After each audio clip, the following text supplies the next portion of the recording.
do it like as the third person or the, yeah. Okay, we're live After streaming people now. have given their context. Okay. Hi, everyone. Thank you for joining us for the launch of Freedom of Choice, the Youth Coalition for Sexual and Reproductive Rights Toolkit for Safe Abortion Advocacy from an anti-oppressive perspective.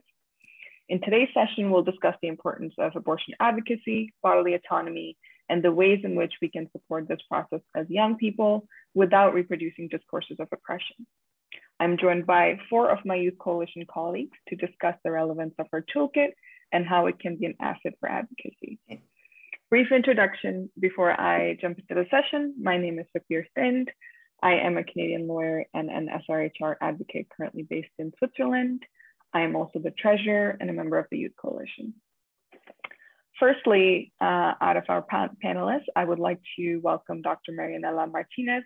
She is a medical doctor based in Honduras, a medical associate in Optio, and a YC member. Next, welcome to Karigo Odada. Karigo's, I believe, camera is not working right now. Maybe she'll join us later. She is a legal consultant, activist, and researcher specializing in SRHR in Africa, global health, and youth rights. And she is also the chair of the board of directors for YC. Next, we have Benja Gutierrez. Benja is a Mexican lawyer, and the focus of his work is on the defense and promotion of trans people's rights. He's also a member of the YC. Lastly, we're joined by Isabel Perez. Isabel is a Venezuelan social psychologist and medical abortion doula. She was part of the YC's board of directors from 2018 to 2021. Thank you all for joining us.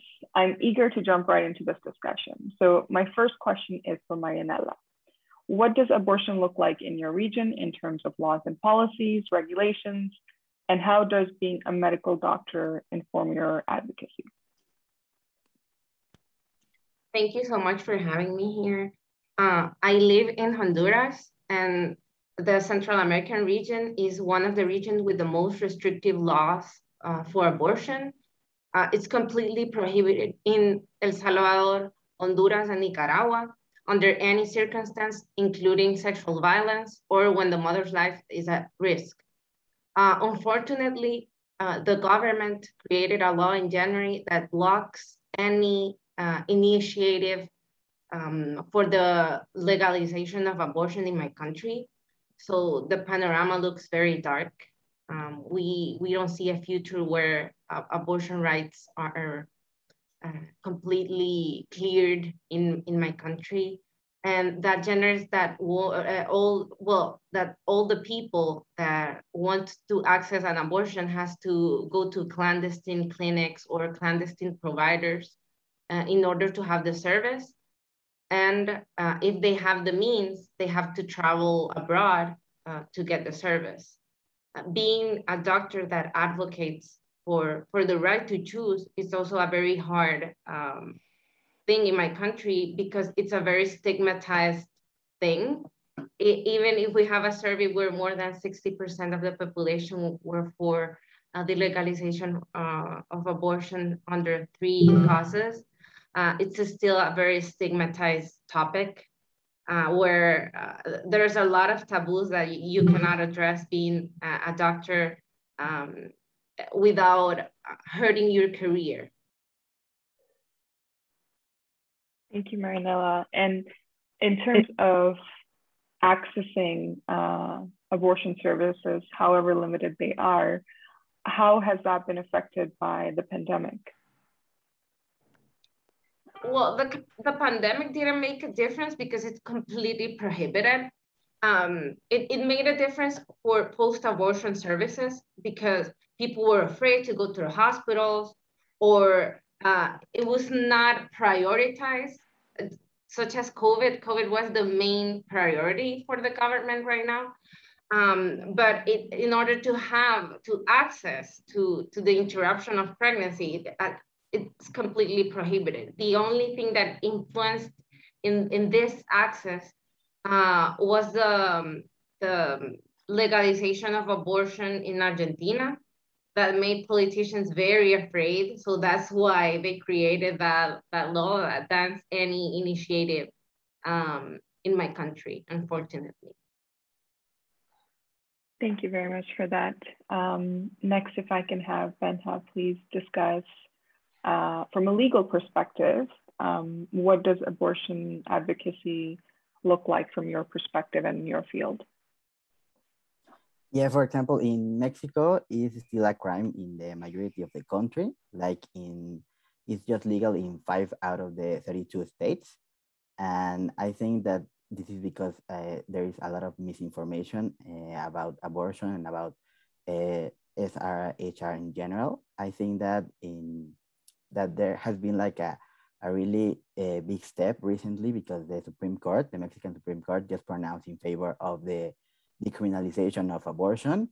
And even though this doesn't modify the laws in each state, because each state has their individual law and their individual like legislation that talks about abortion and a lot of things, I think that this sets like a really good precedent in order to other judges to pronounce in favor of the decriminalization of abortion in each state. So I think this is a really good thing.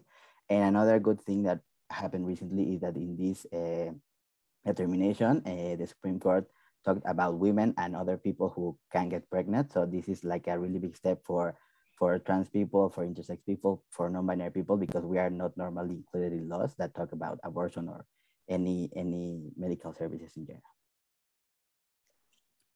Thank you. And have you found that even though the decision is quite recent, there is already kind of like an uptake of advocacy and interest in pushing it further, and people rallying around this decision to take it as far as they can to finally expand the definition of abortion and to legalize it? Yeah, because in the only 5 states that it's like legal to have an abortion, like the freedom of choice, like in all of the extension, it does not include like other people other than women. So it's really difficult for trans people to access these healthcare services, because when we go to this clinic, like they are like women only, or they like deny these services because they said like, but you're a man, you don't need this kind of services. So I think that the next step is to include like this definition of any person who can get pregnant in all of the legislation, and of course to keep on with the other like 27 states that are missing, right? Thank you. Next, if I can please have Isa discuss a little bit of regional context and how being a medical doula and also being a psychologist informs your abortion advocacy. Thanks, Suk. Yeah, and the region, I'm based in Argentina, but I come from Venezuela. So the contrast, you know, it's very different in terms of what the state said they could do, you know, for all the people who are advocating for abortion access. So it's really interesting, and it's also generating a pressure in the whole continent, which is what Marianela was talking about. Just seeing all of these things, it makes me a little bit optimistic. But you know, when I face the reality of what my country is living and is facing, it's a lot. It's overwhelming, because Venezuela it's not as restrictive as in El Salvador or Honduras, but you can only access the abortion care that you need if your life as a pregnant person is in danger. So, you know, you have the humanitarian crisis, the political crisis. So it's really difficult, you know, to access proper and good abortion care. You know, all of this, the pandemic has made it more difficult, but what I have learned basically because of my involvement with the grassroots networks, because I studied social psychology and all, I just doing the work with the grassroots networks, it's what has saved a lot of lives. It's what we're relying on. it shouldn't be, the only way to access these types of services, but it's the only way that we're relying on to access proper information that is based on medical evidences and all. I think with the right before the pandemic, but also with the pandemic, the level of persecution from the state has increased a lot. Abortion rights advocates are a little bit fearful at this moment because a colleague, Vanessa Rosales, and I can put the hashtag that we are using on Twitter to follow up with the case, was fairly imprisoned last year, because of abortion advocacy and because of providing proper information to an adolescent who needed abortion care. So yeah, it's a contrast. It's definitely a contrast. I think there's a lot to learn, but there's also a lot that needs to be done. And what I like about these regional encounters is that we can also discuss, we can talk, and we can learn more things that we can take into our own work locally. And I'm still, I migrated, but I'm still working with Venezuelan organizations. So all of these conversations it's rich for us and to nurture our advocacy locally. Does that answer your question? It did.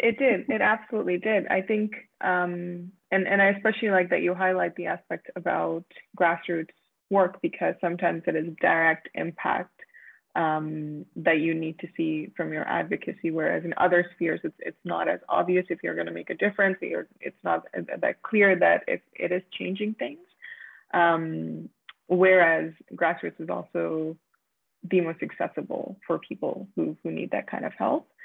And from that, I'll jump on to question about international law, international sphere, because we also have that very big aspect and what abortion can look like in international law. And I'll ask Carigo to please share what abortion advocacy looks like in the international sphere in international law. Thank you very much, Sue. First of all, let me just apologize because today I cannot have my camera on. It's one of those days where technology has decided it will not be in my favor. So yeah, we'll just proceed with a blank screen. So access to abortion, safe abortion services, especially during this period of COVID-19, has presented very, like Isa has said, like we are seeing very different approaches when it comes to facilitating access to abortion services. On the one end, we are seeing countries making progressive moves towards, certain countries making progressive moves towards ensuring persons that need these services actually get these services, because we are seeing others adopting telehealth or telemedicine, where persons who need abortion services up to a particular gestational period can get these services wherever they need. And this also because of limitation in terms of movement, telemedicine has been used to make sure that people can access the services without having to leave wherever they're going. However, on the extreme end, we're also seeing certain countries implement stringent measures to curtail access to abortion services, where now they're using this particular opportunity to claw back or to erase the gains that we have made towards the realization of abortion services for all, because now there are those that are implementing policies that either limit access up to a particular point, or just they create policies that add an additional barrier, whereby by the time somebody is able to access these services, they are past a particular gestational period. And then also the fact that a number of countries did not have abortion being included as one of the essential services that people may need, that also created an additional barrier or burden to accessing safe abortion services, because one, people could not move in terms of saying, okay, I need an abortion. This is essential, because it wasn't categorized as essential. And then also resources were not being allocated to that, to abortion services. And then we also were seeing that a lot of doctors, a lot of medical service providers, midwives were being moved from the provision of services such as abortion to handling COVID-19. Of course, yes, that is okay in terms of we need medical service, the medical services team to be on the ground and on top of COVID-19. However, that just shows that we do not have enough resources, both capital and human, being allocated to health in general, not just sexual and reproductive health.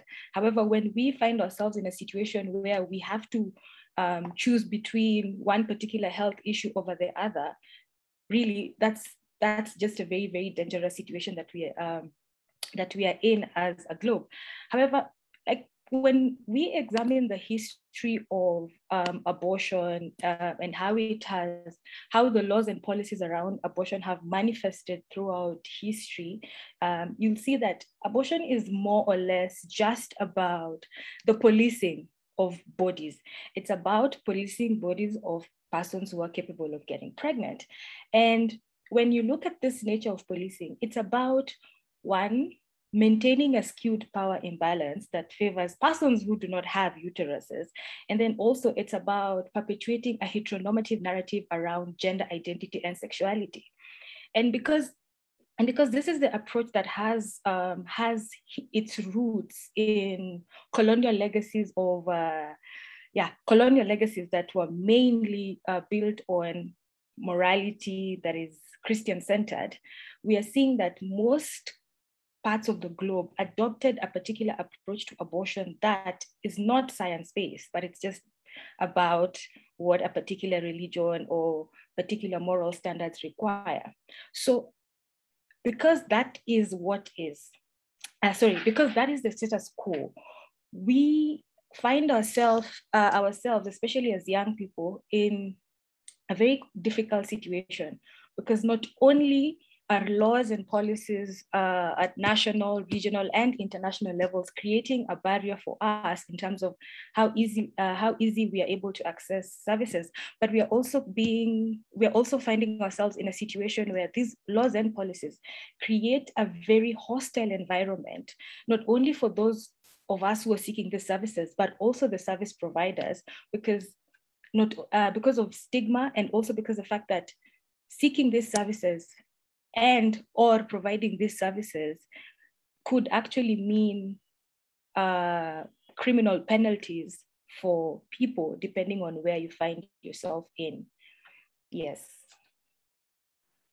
Thank you, Karigo. That was great. And based on what you've said, why is then the approach of or the way of taking a human rights approach to abortion advocacy so important? Because in a lot of countries, abortion is not a right. It's not a human right that is accorded to people. It's not established as a human right. So how do we then switch that narrative to establish this as a right that should be accessible by everyone? Okay, so while the right to abortion is not explicitly provided for as a right within the international human rights framework, an interpretation of the various human rights instruments that safeguard various rights, including sexual and reproductive rights, show that indeed abortion is a human right, because it's one of those things that affects our right to life, our right to be free from cruel, inhuman, and degrading treatment, our right to liberty, right to security, right to equality and non-discrimination, and right to health. So because this is how access to abortion is positioned, by the very design of that position, it means that it should be a right that is safeguarded not only at the international level, but also at the national level. And then when we reflect on for example, on the ICPD program of action and the Beijing Declaration and Platform for Action, states at that point made commitments that they were going to actually put in place a favorable environment for the realization of sexual and reproductive health and rights, including access to abortion services. So there is already a system that could work. There's a framework that could work. It's just a matter of, is there political will for us to actually realize this thing, or are we going to retreat to narratives and conversations that are not human rights based, but are just about pushing a particular political or religious agenda? Thank you. That was very insightful, and I think it covers a lot about not only human rights-based approach, but also, as we discussed in our toolkit, why it's very important to have an anti-oppressive approach to abortion advocacy. As you mentioned, there are colonial legacies that live on and impact so many of our laws in most of our countries. And are inherently oppressive, and particularly oppressive to people who have uteruses and can get pregnant. Based on that, if I can please have Marianela just explain what anti-oppression looks like and what it means to take an anti-oppressive approach to advocacy. Well, at YC, we discussed this approach, and is to eliminate all the oppressive systems for abortion advocacy.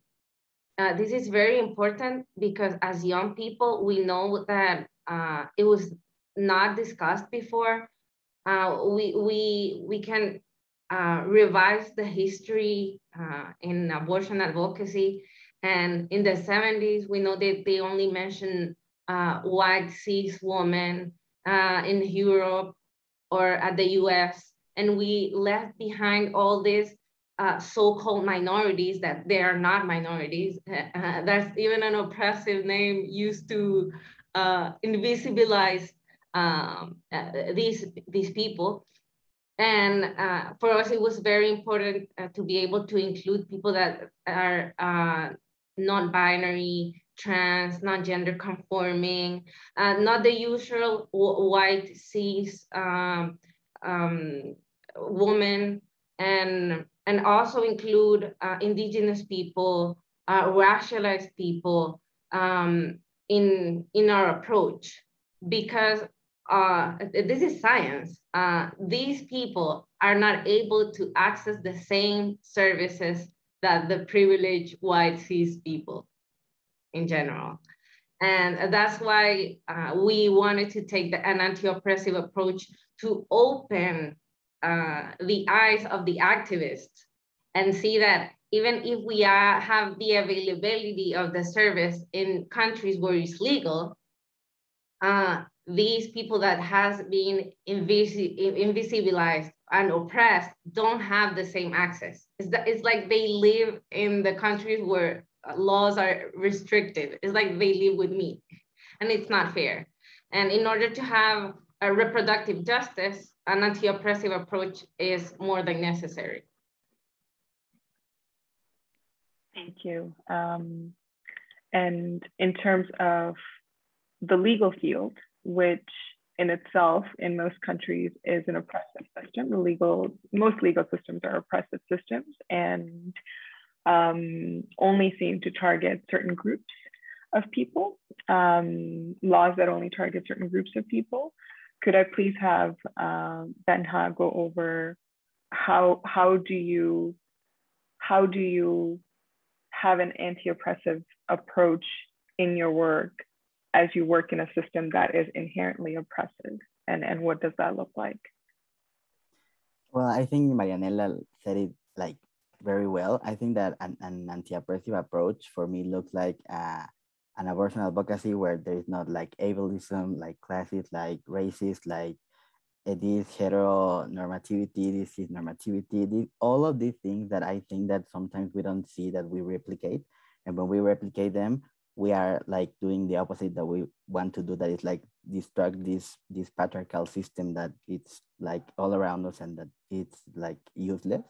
And I think that in the legal framework we can see it like when I don't know, like when a certain group of people is not mentioned in the laws, sometimes it's like, well, it's like not damaging anyone, not naming this population or this group of people in the laws. But if we are not included in the laws, we are not protected by them. So I think that this is a really important thing that sometimes people don't see, and said like, oh, well, this right exists, so it's for everyone. But it's not for everyone if it's not like explicitly for everyone or for a certain group of people, because if someone wants to access these rights, they don't have any protection that allows them or let them like access these services, right? So even if it's in the law, we know that we face discrimination, but at least we have like a mechanism to make like our point in front of a trial or a judge or something like that. Opposite that what happens in nowadays, that we don't have this inclusion in laws, so we don't have like a defense mechanism if like an authority or a healthcare provider like deny these services to us. So I think that is very important, that the law like includes like all of the people that can be like included in these services.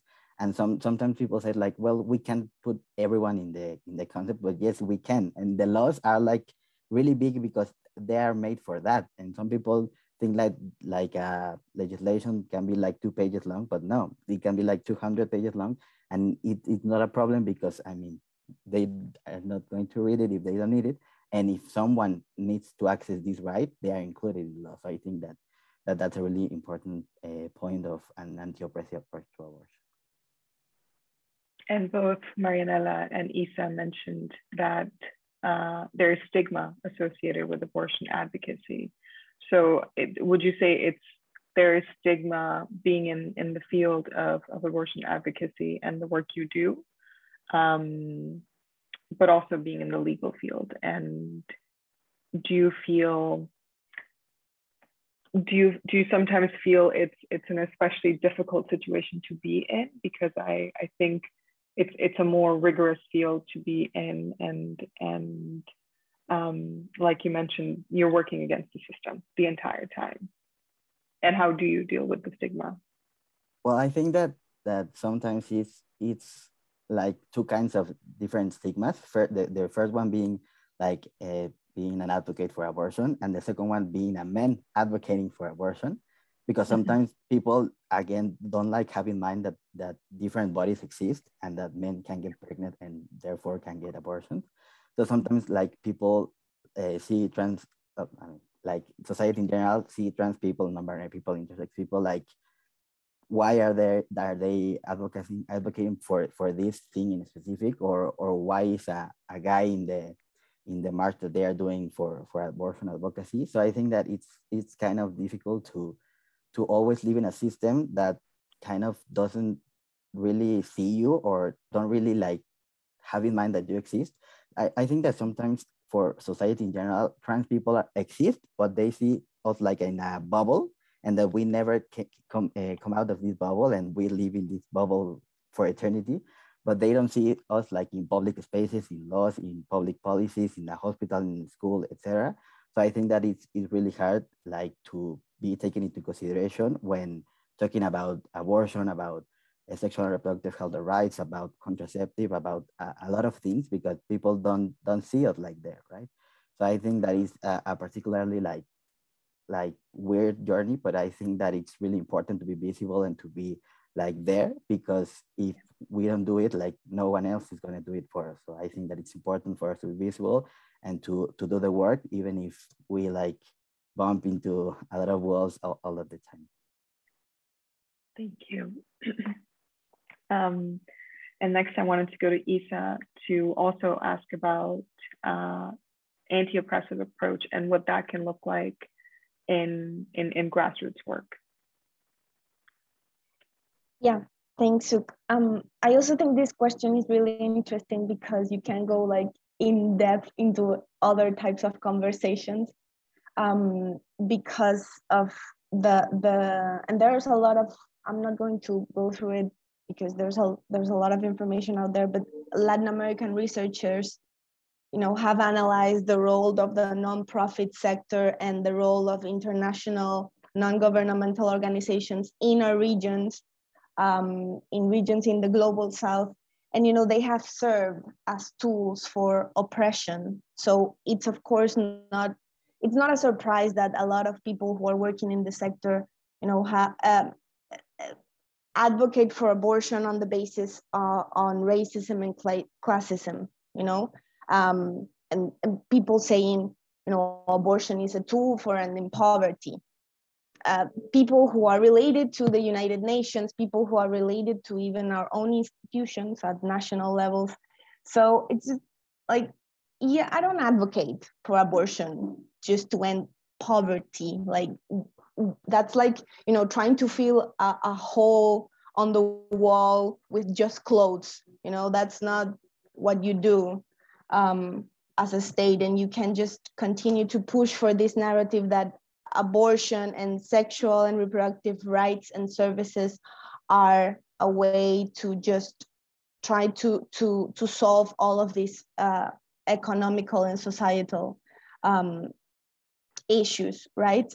So that's one thing on why an anti-oppressive approach is needed, because many of the resources that we are receiving as advocates, as youth advocates, come from people who think like this and come from organizations that are trying to push this narrative. So it's difficult. It's really difficult to navigate those narratives, and you still want the funds because you still need to support a lot of people. You need the structures to provide information, to facilitate access.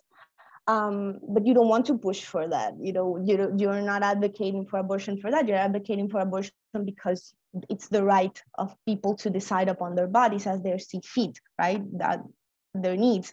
Like if they want to interrupt a pregnancy or end it just because they don't have enough resources to continue with a pregnancy, that is okay. That's an individual reason. I don't have to structure a whole service on the basis on that reason alone. So you see a lot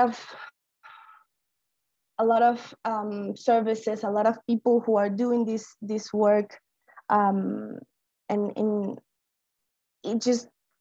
it's not the best way to work, and you need to confront that all the time. So for me, the anti-oppressive approach, it's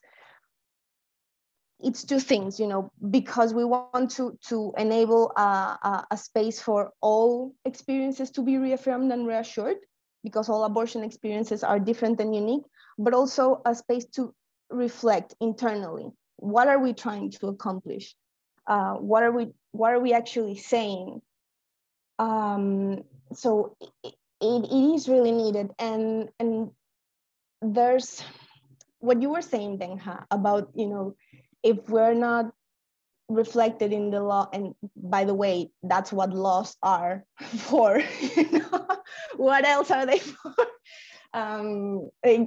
The people, all the our needs should be covered, and all of these conversations should be reflected in the law. That's its ultimate purpose. But also, if you are coming from a grassroots level, you need to open up, the conversations and try to understand what the individual experiences about abortion looks like. Because I can tell you, there is no, in a restrictive setting, there is no in-depth analysis on how, for example, the trans people can access, the services. That's the whole issue with the sub-recording, whatever. There's no a lot of data that we can use to officially understand this. But you can do your own research and just talk with the people that you're supporting, because I have worked with networks that, because of the gendered language that is used, a lot of trans people just don't come to the service, right? They just don't approach to it. So it's like, yeah, I don't support that. I don't think there's a lot of trans people trying to access the service. No, I mean, it's not that. They're not even asking for your support because they don't feel safe. You know, the service itself can be a traumatic experience because of the type of language, because of how you are phrasing the abortion experience. And if stigma research has shown us that it's not the abortion procedure itself what is traumatic, it's the whole experience around the procedure, like the access to the service, the type of care that you're provided with, you know, what the people who are supposed to do the procedure is telling you, that is the root of the traumatic experience of abortion. You can, of course, you know, have all the individual experiences. A lot of people experience abortion as a traumatic experience itself, and a lot of people don't. But when the research is telling us that it's not necessarily the procedure because of all of these differences, it's because of the type of service that you are providing.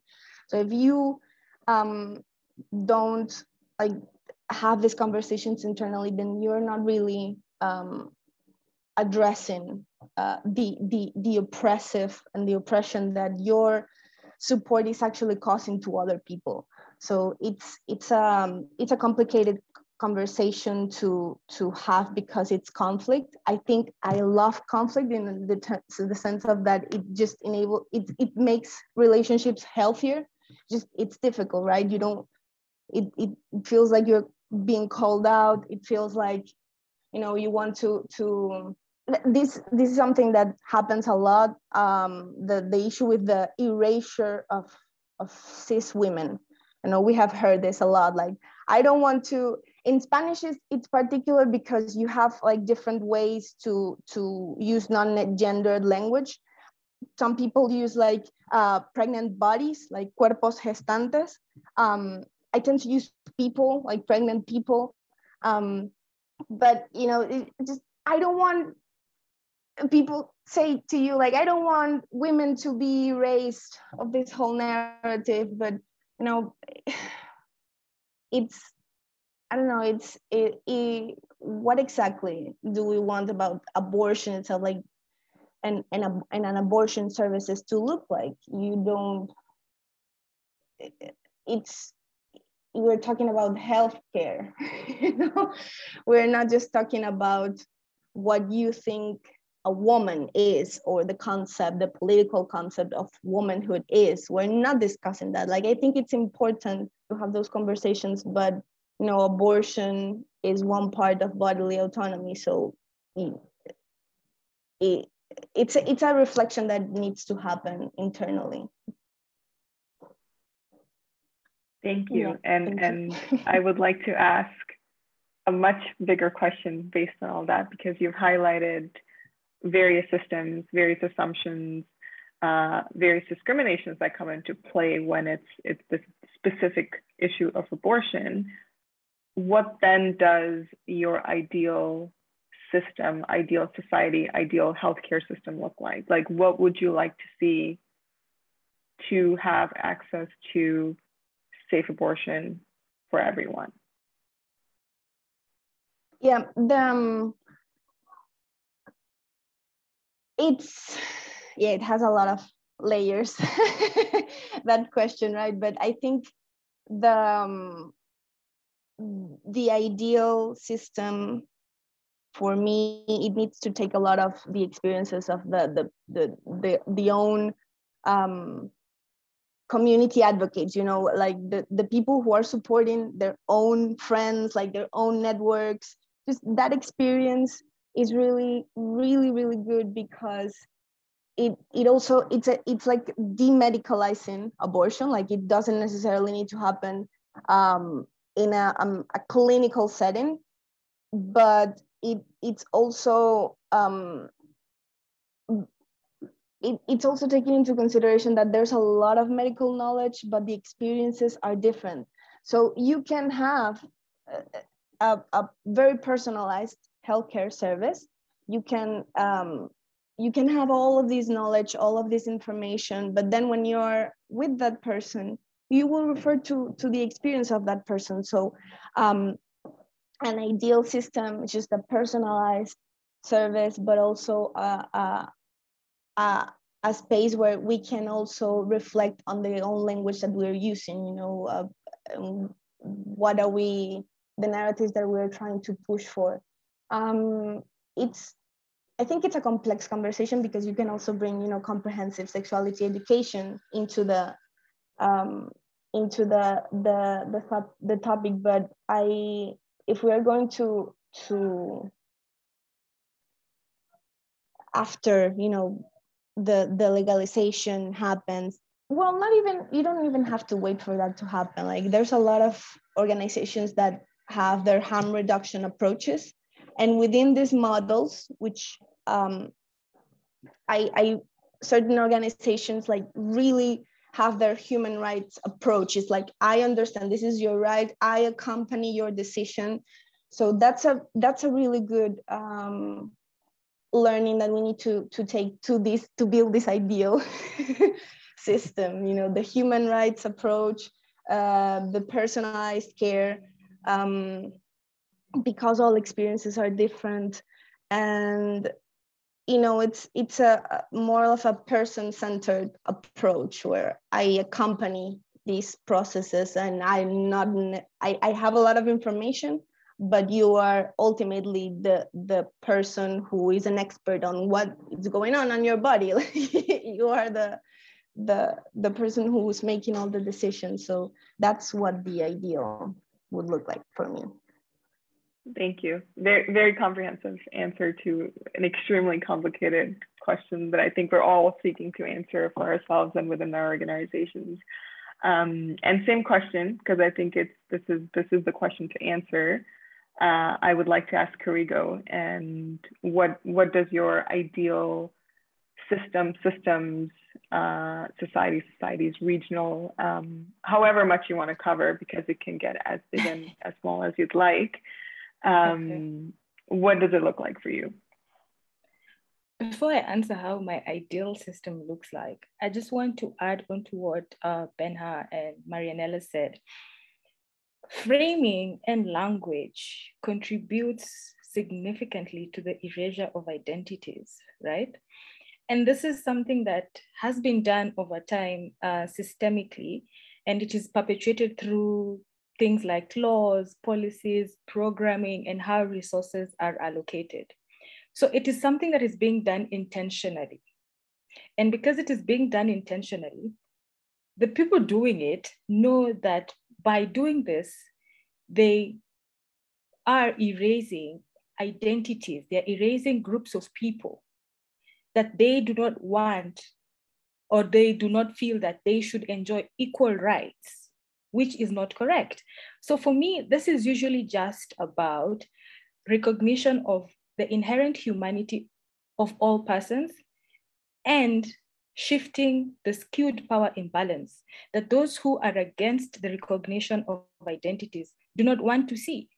So naming is very important, because at this particular point where we are discussing, at least we've gotten to a point where we are now having conversations, especially as young people, we are having conversations that challenge the binary conceptualization of gender identity and sexual orientation within the various legal frameworks that are there. Because the moment we start challenging these things, the moment we actually bring duty bearers to the table and demand accountability in terms of, do you understand that by not recognizing the various identities that are there, you are not only erasing them, but you're also denying them equal protection under these legal instruments? Because yes, when you look at how some of these laws are designed or drafted, there's usually a small addendum there that sort of purports to acknowledge that identities are there are very many other identities, and when we say woman, we mean blah blah blah. No, that is just playing politics. Because at the end of the day, when members of this group go to medical service providers seeking services and they are denied, they don't have a legal backing or legal protection to fall back on. So what we are saying is we are tired of the footnotes. We cannot reduce human beings to footnotes. We must accord everybody equal protection. Let's centralize people equally, right? So for me, an ideal system is a system that centers the humanity, of the inherent humanity of everybody, not only in laws and policies, but also in how programs are designed, in how resources are allocated. Like in 2018, the Supreme Court of India issued a very, very important decision when it comes to issues of sexual orientation, gender identity, and expression.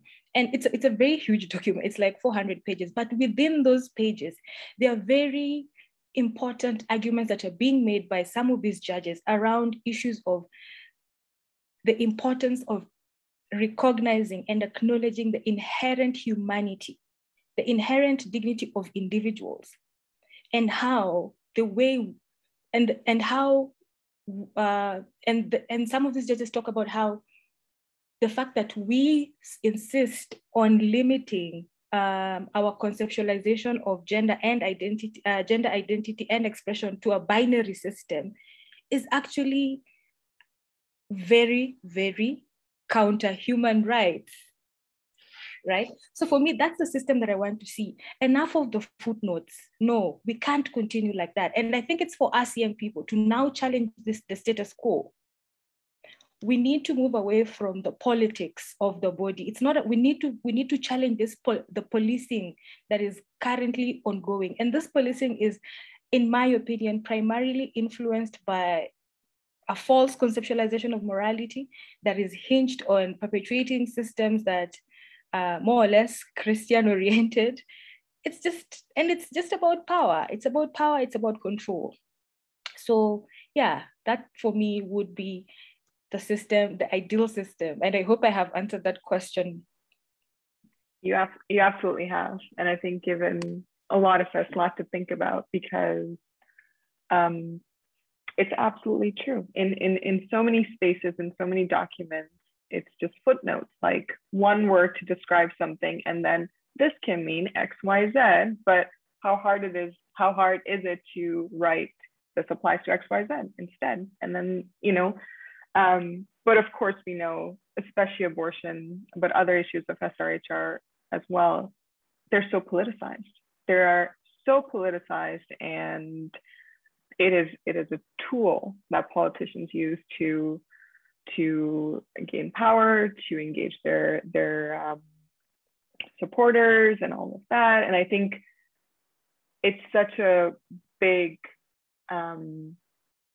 oppression in its own, and it's so hard to challenge that it's very hard to work against, right? But then another question I want to ask based on what you've said is, how do you challenge, let's say cis women are being supported to have access to abortion, to have access to safe abortion, and it's a political strategy used by a party. How do we then support that, but also challenge that? Because we see it, especially in recent times, where certain groups will be politicized and will be offered certain set of rights. And we know that by them accepting that, it's to the detriment of other groups and their rights. So how do we challenge that, especially as young people, where now it seems like young people's rights are coming into the limelight, and we're like the sexier topic now, where it's like, young people need this, and we are given a lot of attention. How do we then have a very comprehensive and expansive strategy to not only leave anyone behind, but also make sure that it's not to the detriment of another group? That's a very, I feel like that's a trick question. And if I answer that, I will be able to solve a lot of problems in the world. But yeah, so yes. The thing is, let's be honest, there's no homogeneous group, even when it comes to advocacy on SRHR. People will pick and choose what they feel resonates with them, which is, in my opinion, okay, but not okay. Because quite often, this divide and conquer approach has always been what has pulled us behind. And because also at the end of the day, human beings are inherently human beings. And quite often they retreat to, that whole thing for survival for the fittest. So they choose what works for their particular advocacy strategy at a particular point. So trying to get everybody on board to champion a particular cause is a monumental task that I cannot say, I cannot say we will be able to do it.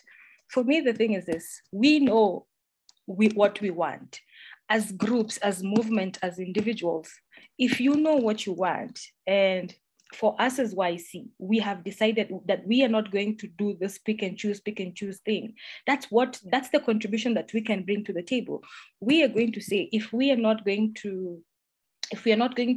a particular project, if a particular program, a particular advocacy initiative is not going to address these topics comprehensively, then we are not going to come on board, that we are not comfortable with this. In fact, quite often we actually note it. We note and say that we are not comfortable with this, and we are letting it know. We are letting it be known that we believe in 1, 2, 3, 4, 5. So yes, it is important that we continue challenging this whole divide and conquer, pick and choose approach when it comes to pushing particular SRHR subject issues. But also we have to understand people are who they are. If they don't come on board and support how we support our approach to this, it's fine, we move without them. So we will only do our best. And if our best is not enough, then we hope that others will also pick up on that and support our approach. Yes. Thank you. Thank you. Thank you. That was great. Sorry, I'm only here to ask extremely complicated and difficult questions of you. And I'm getting excellent answers that I think inform me both personally and professionally and how I think about issues. And I would like to ask the same question again, because I think it is an important one to Benha and what you think. What you think about that. Well, I just wanted to add that, for example, I think that a lot of the time in almost all of the context, there is like an adult-centric system that doesn't allow young people like to occupy spaces that can be like decision-making spaces or like an important space, quote unquote, because like they like treasure these spaces and this knowledge and like doesn't allow like body autonomy of anyone, because they think that they know everything and that we like all of the young people have to like get into their standards. So I think that that a really like good way to do it would be like occupy different spaces and like to take down these older people that doesn't want to see the world in a different way, and that a lot of young people does. I mean, not all of us, but a lot of young people does. So I think that would be a good strategy. And I think that in other kind of fights that I have been part with, for example, with our right to have a name and have a birth certificate that respect our identity, we can't have it like all as we want. But I think an important part of this is that the group of people that is protected by this law or by this sentence or by this anything that is being like respected, like this group of people cannot abandon the fight just because they are already protected by the laws. And I think that this is a really important part, because, for example, if out of the 5 of us, I am protected, I can say like, oh yeah, see you next. But no, the thing is like we are in this together, and if I conquer the thing that we all want, well, I keep in this fight till you all have it, right? So I think that sometimes that's like a really good key, that we can't abandon the fight just because we are already protected, or that because our state allows it, or because I could get an abortion or something like that. So I think that unity makes everything, And if we like fight together, we can conquer the thing that we want or that we need. So I think that that's a really important point that I'd like to raise. Thank you. And I think especially as we've seen during the pandemic, in the patterns of policies, oppressive policies coming into most regions of the world, and healthcare and abortion care being on the back burner, even in countries where it is legally accessible. I think solidarity is such an important aspect. We're seeing it's the same thing happening to all of us in different ways. And that is the one thing where we can find some sort of solace, but also power on how to move forward and engage and challenge these systems. My question now is to Marianela, and this is to ask, back to the question about ideal systems. As a medical doctor, what does an ideal healthcare system look like for you? And what space does abortion have in there? An ideal, that's a hard question, because what is ideal for me can be different for someone else. But I believe that an ideal healthcare system is science and human rights based. You cannot go wrong with that. And we saw that during this COVID pandemic, that we don't have the two approaches in general. Even in the global north, they don't have that approach. If we use science and human rights as our foundation, we are able to lead everyone to our well, the healthcare system will be led to by everyone, and we wouldn't be able to leave anyone behind, and that's my ideal, because Isa said that we don't use the language to attract other people to our healthcare system, but sometimes they say, oh, it's because we only have one racialized person in our community or one trans person in our community. And even if we only have one, that person has the right to access healthcare in an equal way. And the other thing that will establish an ideal healthcare system is to talk about privilege. We are governed by privileged people. Privileged people are the ones that go to the UN assembly to talk about their issues and defend themselves in that podium. But it's very necessary to talk about privilege and how privileged people and how privilege in general affect access to everyone else.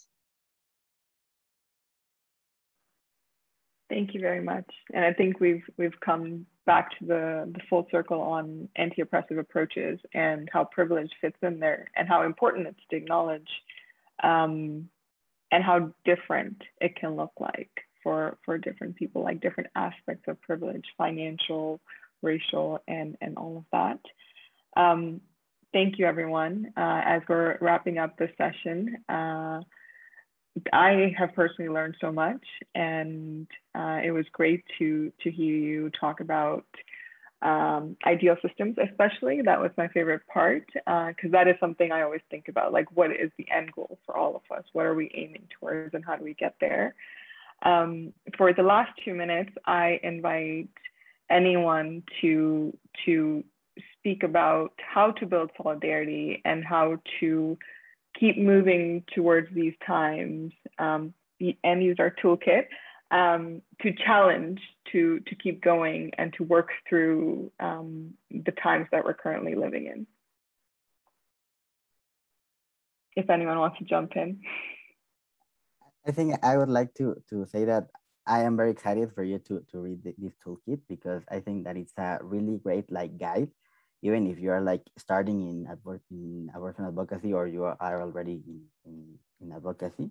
And I think that the great thing is that it's a general concept that allows your advocacy to like put yourself in like the general concept of the guide and like adapt it to your own advocacy and your own needs and your own like desire to include certain kind of things that maybe you didn't know that existed or that needed to be included, or that you had a doubt or something like that. So it gives like a general perspective of how it looks and an anti-oppressive abortion advocacy, on how you can like start with an international advocacy, how the different inter-American, European, universal, and African systems look like. I think that it's a really good guide for you to adapt to your own advocacy. You don't have to like be in someone else's advocacy or like adapt or like I don't know, like replicate. You can adapt it to your own way and to your own needs. And I think that like that's the beauty of advocacy in general. And I think that that's also the beauty of this guide, that it's a general concept, but it's also, I think, like really specific ideas that we wanted to like show and like share with all of you. And thank you for sharing with me, because I also learn a lot from you every time I see you. So thank you. And Isa, can you please add something to that? I think you're muted. Okay, all good now. Thank you so much for inviting me. I love you all so much. But I wanted to add that this toolkit, it's exactly what you were saying about the building solidarity. The toolkit is exactly that, you know, a part of what it means to the people in the YC, to share knowledge, to share information, and to enable conversations amongst us, because it's a self-managed organization, it's a self-managed youth network, and all the young people at the YC created this toolkit. And I, in the past, not this one, not this particular, but I have used toolkits that have been created by the Youth Coalition to design parts of sessions of a workshop or something. So it's really useful how much you can do with this document that took so many hours to build and to create. Yeah, and just even to comment. I think to comment publicly, to name things about the what you read in the toolkit, I think it will be really helpful. Just continue to enable conversations, and conversations are always fuel to other things that we want to push for, to changes and all. So yeah, thank you for having me here. Thank you very much. Thank you everyone for making the time to be here today. And the last thing I'll mention before we let you go on with your day is, in one of our toolkit documents, we do mention YC as a resource, and we will always be a resource. So if you are thinking of using the toolkit, doing some sort of advocacy event or a longer advocacy project, we are here as a resource, and we welcome any questions and collaborations you might have. So please feel free to reach out and let us know what you're thinking of doing, and would love to be involved in some way. Thank you everyone again. This is so great, and hope everyone has a good afternoon, evening, or morning. A lot of you are still in the morning. Have a good day. Yes. And yes, most of you. Thank you, and yeah, this is great.